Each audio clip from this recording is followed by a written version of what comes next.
Imagine knowing exactly what your students are learning and exactly which steps you need to take next. Join us in Down with the Reading Quiz to craft meaningful and productive formative assessments that move away from gotcha moments of basic recall and toward assessing what your students actually can do. In this 30-minute free masterclass, we'll share 3 powerful assessment keys that work for any novel at any time of the year. Head to shop.bravenewteaching.com/masterclass to sign up, and we'll also send you a free workbook to keep track of all your notes. Once again, that's shop.bravenewteaching.com/masterclass to nail formative assessments forever. Well, hello, and welcome back to Brave New Teaching, and welcome to one of our favorite episodes each season, each year, really each year. Like I would say, looking at this episode that we have done specifically at this time of year over the years, this is one of my favorite ones. Hi, Amanda. Hello. I'm pulling up my TBR 2023 list to see if I actually read anything from that episode. Okay, I'll do the same. I know I did. I know I did. But I also know that I deviate from... yeah. Wait, what moods, yeah. Right? Moods. Hashtag No, moods. Totally. I like... And recommendations. They come... Yes. Yeah, they come. Okay, let's see. I'm dying to know. This is what we're going to do today. We're going to talk about the books that we want to read in the new year. And we're going to talk just about reading and being a person and doing all the things that make you feel good as a teacher / book lover / human. Yeah, I like it. I cannot find my TBR from last year. So if you find it, you let me know. But basically, if you are new to this podcast, here are a couple of truths about myself, Marie, and my good friend Amanda, who is joining me here. We are book nerds, like through and through. We like reading books ourselves. We like reading books with our own children. We like reading books with other people's children because it's a weird way to put it, but that's what it is. That's what it is. As English language arts teachers, there's a lot of books that inhabit our lives. A lot, like we are those people that like books can easily become our personality. They are all over our houses. We are constantly carrying books with us digitally and in hard copy. And that has infiltrated this podcast, that love for stories and for sharing stories and for reading to learn, reading to share, reading to explore, and reading to escape. Like all of those things have definitely become a staple of our content calendars when we're planning podcast episodes. And so we get really excited to share with you all. And plus the feedback that we get from listeners keeps it going. Like if you guys were like, okay, enough already in enough numbers, then we would stop. But you have not said that. And I don't think you're going to, because I think you're much like us. So here we are. Okay. So my list is on bookshop.org, which we love. And before we start this episode, let me say that there are books on this list that I did read. Oh, look and at you. I'm very proud of myself. But then there are books I completely forgot about. So Okay. Well, you know what? I'm going to get my little self signed in here. I'm going to refresh my coffee and then we're just going to go for it. Are you ready? Let's do it. Okay. Cue the music.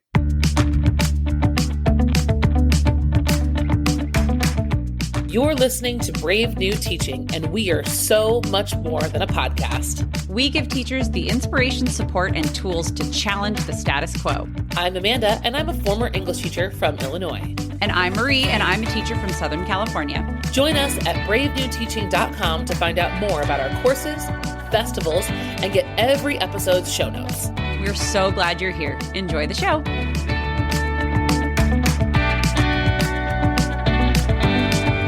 All right, Amanda, do we want to start with the ones you didn't read, or do we want to start the ones that you did read?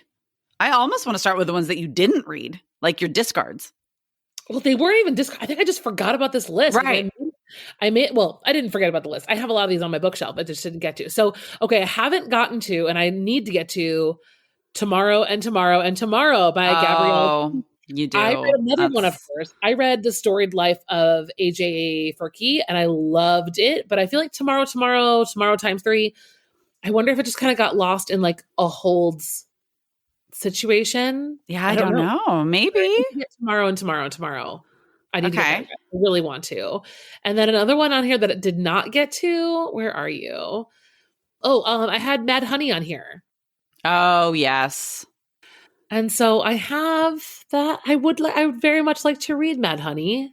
Okay. Abby Okay. Gross is the one who Yeah. is making me do it. So that's who I can blame. Those are two. And Demon Copperhead, Barbara Kingsolver, another big, intimidating, like tomorrow, and Demon Copperhead are big. Yeah. It doesn't really scare me though. I read a lot of other big books in 2023, but anyway, those for sure need to get read. They're Okay. still high priority. But I did read All the Light We Cannot See before it came out on Mm-hmm. Netflix. I loved it. I mean, historical fiction has definitely become my thing. I did knock that one out. I knocked out Furia and all of the Rudis of Petties we wanted to. I knocked out Our Missing Hearts. And Last Quintista, read it, Yeah. disappointed. So those are some things. So yeah, here and there. What about you? Okay. What I plan to read in 2023, Fourth Wing, done. A few that you, yeah, done. I think I blinked and I read through that one. A few of these were for my kids, like complete cookbook for young chefs. Definitely have worked our way through quite a bit of that. The Midnight Library was on here that I never got to. Yeah. There are a couple that I can't remember if I read them or not, which tells me I may have. I mean, it's honest to God 50-50. Like there's one called The Court of the Vampire Queen by Katie Robert. I know I have it. I don't know if I've read it. So I had a lot of Colleen Hoover on here and I didn't read a single one. Oh my gosh. Wow. Yeah. Okay. So right. What does that mean? What would my therapist say about that? It means that it's just not like, she's just not that into it, I guess, is what that means. Yeah. I'm just not that into you. I'm just not that into it. You told me to read The Monsters of Templeton. Yeah. I did not read that. Don't worry about it. I did read it for book club. It was the first book in January that we read as a book club, and I did not love it. I think I read the premise for you because I hadn't yet read it. Yeah. I didn't read most of them on here. Okay.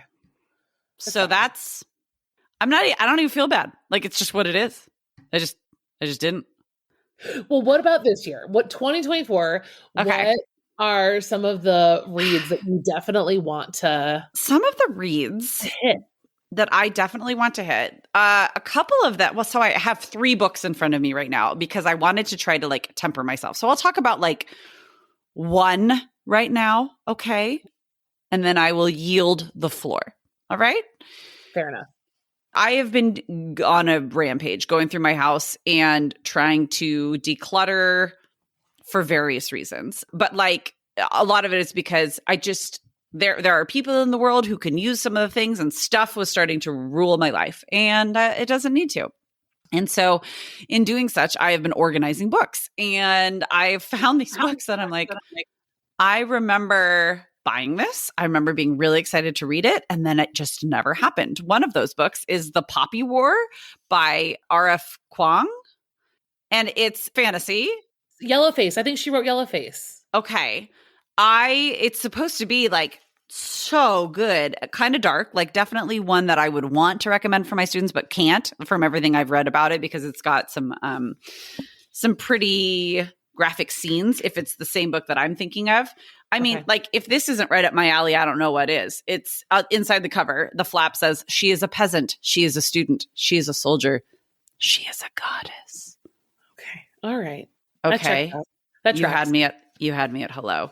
And the cover has this like beautiful, like it looks like smoke. And then there's a figure with a bow and arrow appearing to be atop a hill of some sort. They trained her for a war. She intends to end it. Okay. Let's go. How did I not already read this? And I know I didn't read it because the cover is too pristine. Like, I know I didn't read it yet. There are some books I look at it and I go, did I already read that? So I'm really excited to read this book because I think it's going to be one of those, like, I just have this feeling, and from the things I've seen on like Bookstagram and Book Talk, that it's one of those kind of all consuming where you like, it's like A Court of Thorns and Roses style. Not that they're the same, but that same effect it has on a reader like me, where I'm just in it, like all in, let's go, which is basically what I look for in a fantasy. Because why would you want to? Yeah, I don't know why you'd want to like space that out. Well, if you're doing a break from reality and looking at fantasy, it can't be for anything other than escapism. It's not like like that's what it's for. Right. So, yeah, I'm pumped about that one. Yeah. How about you? What's like the first one? So my first thought is like, it's like funny looking at this TBR from last year. What I really want to read next year are books from authors that I loved this year. So like, okay, two that come to mind. Like I was knocked off my chair by two books, especially this year. One was All My Rage by Sabaa Tahir. Right. I'd like to read her series. She has a series that, dare I say, sounds a lot like what you're describing in terms of. No, I know. Yeah. So Shatter Me. Yeah. And Ember in the Ashes, too, is on there. So that's another one that I've got. I want to check out that side. And then Beartown changed my life. So I would like to read Us Against You and The Winners, or maybe one and then the other one the next year, because they're chunkers. Hefty. Yeah. They're hefty. They're hefty. So those I'd say would like are things I think I will follow through with. Because I have like a TBR stack that's in like the 80s. Well, because when you're using audiobooks, it's really easy just to like tag. Wish list. Yeah. But like truly what's on here. I also really want to read. I've not yet read anything by Jesmyn Ward. She has a new one called Let Us Descend. She's got a lot of books out there that I have not read and I really want to. So that's one. And then I'd say like other priority is I am dying to read The Woman in Me by Britney Spears.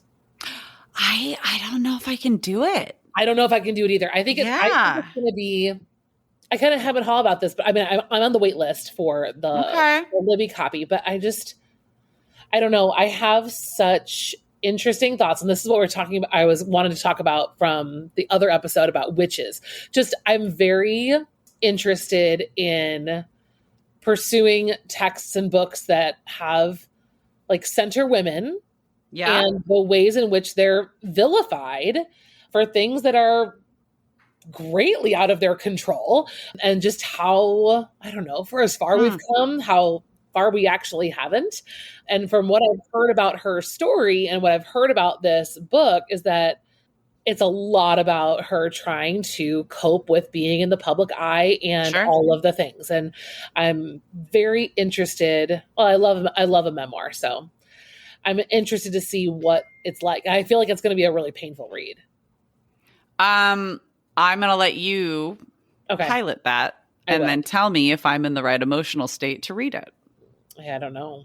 Yeah, that's what we're going to do. I don't know. Yeah, so thank you for taking this on. Well, it might be rough, but the New York Times article, I think I told you about it, that I read was likening Britney Spears' memoir to The Yellow Wallpaper. Oh God. Which sent me down, this kind of like feminist, journey of like my brain. Yeah. And when you were saying, witchcraft, like remind me, like I'm going to talk about that one, our TBR. I was like, oh, okay. That is not the turn I thought that was going to take. No, the turn, but like I can't help myself from always thinking. People ask me all the time, "Where do you find supplemental text?" It's like that's not what I do. Like my brain is on this train, right? No, I get it. Yeah, Crucible leads to witches, leads to Yellow Wallpaper, leads to Britney Spears, and then leads to Mean Girls, leads to. And so like that's the track that I was on. And if it's good, I feel like excerpts from The Woman in Me are going to be. Like that's your engagement hook with kids, right? Totally. And then you're like, by the way, there's a thing called the Crucible. Right. Hashtag free Britney and also Abigail Williams. Yeah. Which is an interesting bridge. But like, that's exactly why my units are like so hard to discuss. And like, I get it. I'm with you. That's it. Yeah. But that's where I'm at. But we can come back. I've got a bunch more that I can go through. I like it. I have two more that I am prepared to talk about today. One is completely unsurprising, and the other one's just one that I've had for a while that keeps getting recommended to me, and I need to do it. Okay. Okay. Are you prepared to talk about Iron Flame, or should we save that one for the end because it is the one book that the two of us are both enthused about reading and currently in progress? It's not even like TBR. I was gonna say it's not even going to be TBR. It's going to be done. Being R. Yeah. How far are you? Oh, I'm not that far. I keep falling asleep because my kid is she's having a hard week. So like mommy gets really tired. Okay. I am, oh God, I'm 12 pages in. I'm also afraid of going too fast. I know. I'm further than you. I'm probably about a third of the way through. And I'm not mad about it. I mean, it's great. I feel like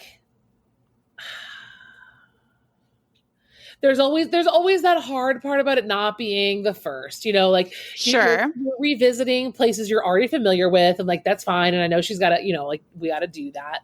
But for those of you who have read Iron Flame, like the premise, right, where we're going back, like now she's not a first year, she's a second year, right? This is the sequel. Fourth Wing, yes, which has taken the internet and the world by storm. And this main character, right, she now knows things that she didn't know. So it's just interesting to be back in that world again with her. It's to me, it's a little frustrating, right? Like she's trying to keep a lot of secrets. So there's a lot of that internal monologue. Yeah. Of her wrestling with keeping secrets. And I'm kind of like, okay, like just let's pick a lane. Yeah. Well, that was a lot of the first book too, though. Like if you remember the last but it was all new. The last third of the book is when it all went brrr. Well, and she doesn't even know all the answers yet. So I feel like it's just like, I kind of feel like we're stuck in a little bit of a holding pattern. And I'm ready to like learn new information. Because right now she's just wrestling with like what she already knows. And yeah, I bet you're right on the cusp. One thing I've noticed about Rebecca Yarros, the author, is that she'll keep you there until you're like, okay. And then all of a sudden it's like, bam. Yeah. Probably. So I enjoy that. I'm all about it. And I just tried to a non-fantasy reader who I was as like a grown-up Hunger Games. I feel like the argument for Fourth Wing and Iron Flame, this to me reads so much more like dystopia than fantasy. It does. Yeah. The dragons are just about as fantasy as killing children and cornucopias and like that. Yeah. Right. Like I feel like it's got more of that vibe than anything else because nothing else really feels, I mean, they have magic, but the way it happens is like, it is what it is. It's not like a big deal. It's just, we just wield lightning. It's, It's fine. Yeah. You'll figure it out. It's fine. Yeah.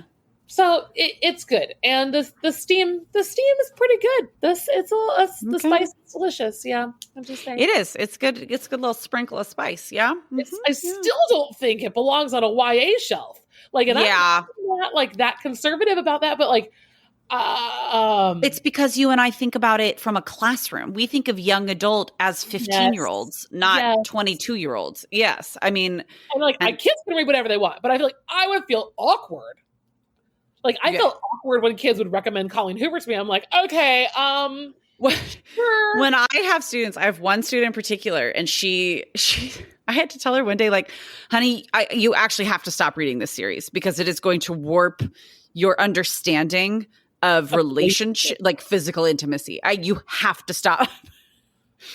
The Court of Thorns and Roses. I was like, that is not appropriate for you. When she was a sophomore last year and she was telling me that she was getting into like the second book, I was like, you're going to stop now. Yeah. Like, I stop. Yeah. And she's like, what do you mean? And I was like, trust me. Just trust me. I'm looking out for you.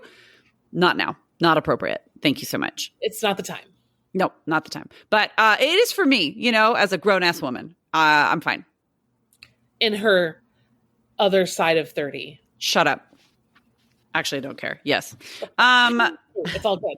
That's fine. The last one that I have for right now is one that I've had on my shelf for a while.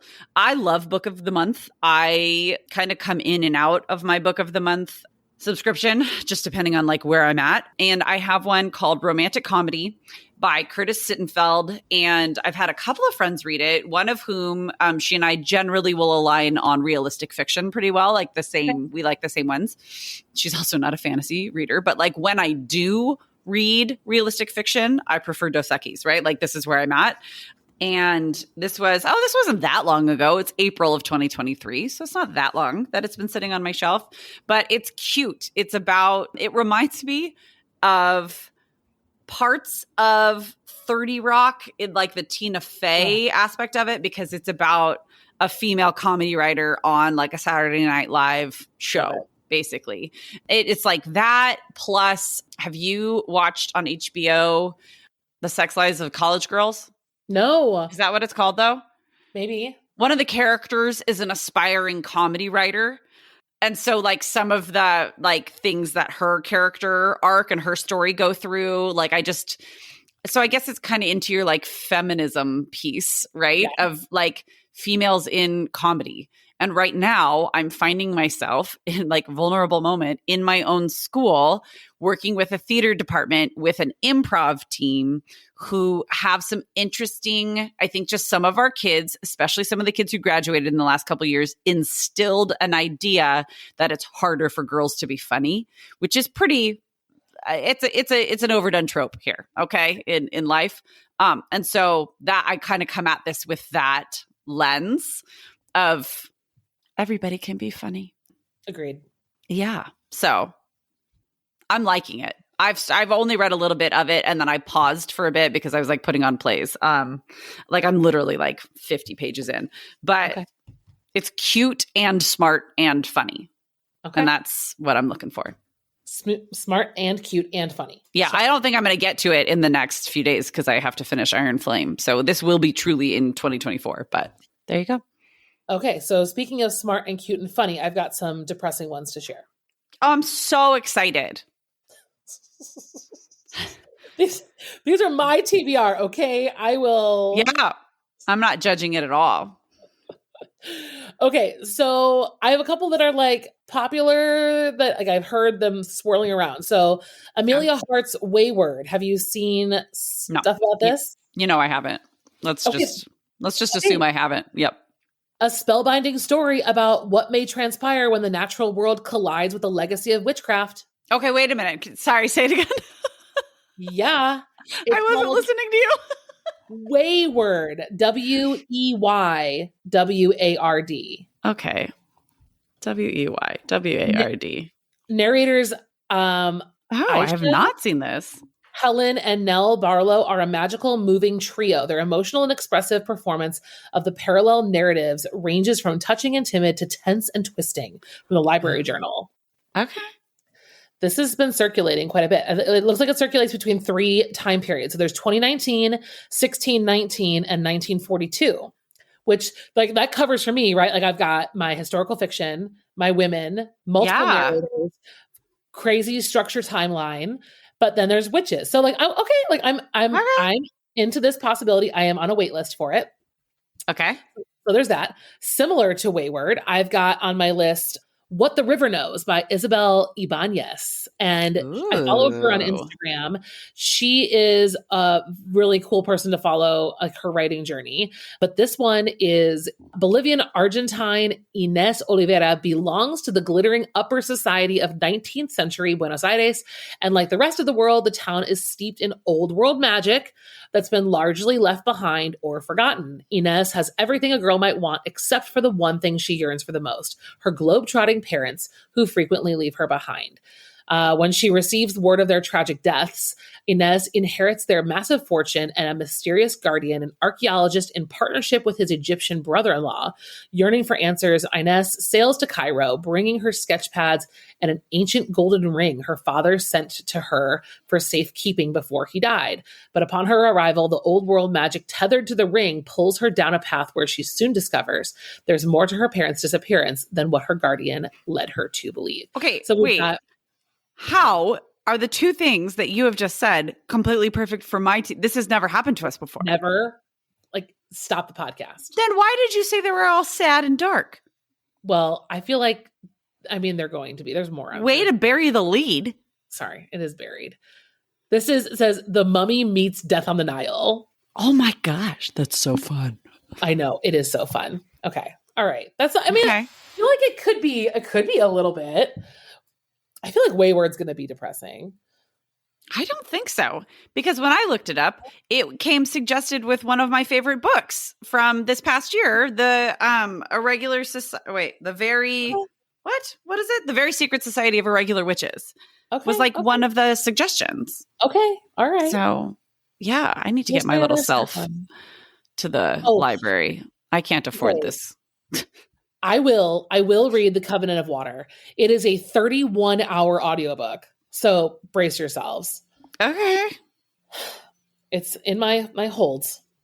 An epic of love, faith, and medicine set in Kerala, South India, following 3 generations of a family seeking the answers to a strange secret. The Covenant of Water is a long-awaited new novel, blah, blah, blah, blah, blah, sold 1.5 million other copies, yada, yada, yada, yada. At the turn of the century, a 12-year-old girl from Kerala's Christian community, grieving the death of her father, is set by boat to her wedding, where she will meet her 40-year-old husband for the first time. From this unforgettable new beginning, the young girl and future matriarch will witness unthinkable changes over the span of her extraordinary life, full of joy and triumph, as well as hardship and loss. Right. So I'm feeling this one the way that's that an Amanda story, 100%. Calvin's Splendid Sons, like it's got Sons vibes to me. Yeah, the whole life story epic. So that's on there too. But that's cool. Yeah, that's a you story for sure. That's a quintessential Amanda pick. Do we call that chunker? Does that ruin the magic of the story? I think we call it beefy. Beefy.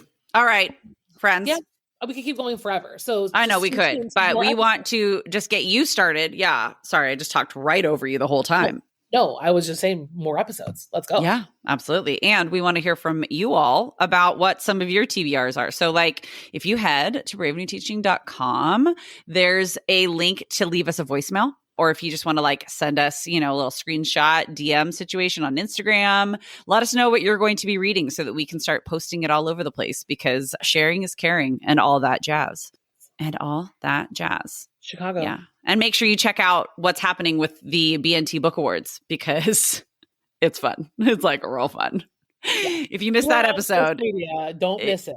If you missed that episode, head back to the one where we're talking about what we read in 2023, because we told you all about the Brave New Teaching Book Awards and a really fun freebie that you can get for your class as well, all in the show notes. I hope that everybody has a wonderful day, a wonderful week, and a wonderful read. Yeah, and Happy New Year. Impending new year, a new book, new you. If there's if there's any goal that you set, it should just be a reading one. I feel like there is no other worthy goal to set for a new year. We do have some fun things coming up though, for like, speaking of that, of just kind of New Year's and looking ahead, but doing so in a way that is mindful and not stressful, but still like pushing and challenging. We have a challenge coming up for you and we're excited to share it. But for now, we're going to bid you adieu. Say thank you for joining us, and we will see you next time. Go read. Bye. Yeah, go read. Bye.